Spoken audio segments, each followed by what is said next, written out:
Breaking news story in Syracuse, where an arrest has been made in the Sunday shooting death of 20-month-old Rashad Walker. 21-year-old Saquon Evans is now charged with murder. News Channel 9's Kelly Quinn is following the story for us this afternoon. She's live at the Public Safety Building. Kelly, the police chief says this shooting was gang-related.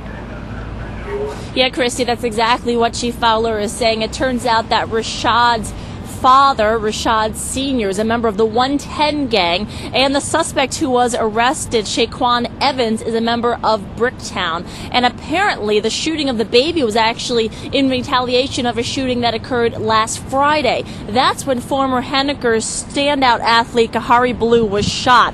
Now, he was not a member of a gang himself, but Syracuse Police Chief Frank Fowler says that his death was gang-related.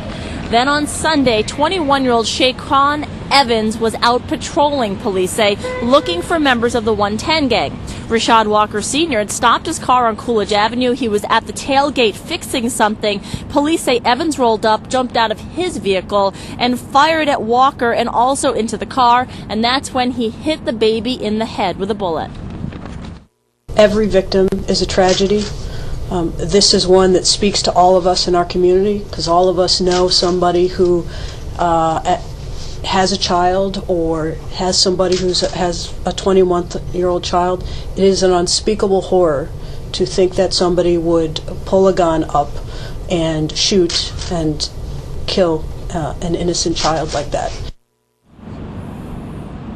And Police Chief Frank Fowler says they caught up with Evans because after he allegedly shot the baby, he then drove off and was involved in another shooting. There, no one was hurt, but that vehicle description is what led them to arresting Evans. I did ask the mayor about the fact that she said back in early November that they wouldn't tolerate violence. This was after those kids were shot trick-or-treating on Halloween, and she said they're not tolerating it.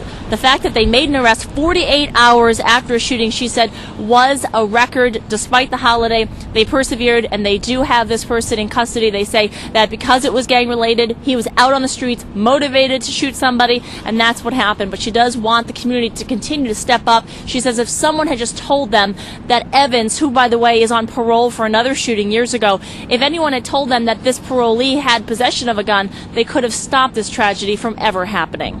Live in Syracuse, Kelly Quinn, News Channel 9. All right, Kelly, thank you. Saquon Evans was arraigned this morning on second-degree murder charges as well as criminal possession of a weapon. He pleaded not guilty.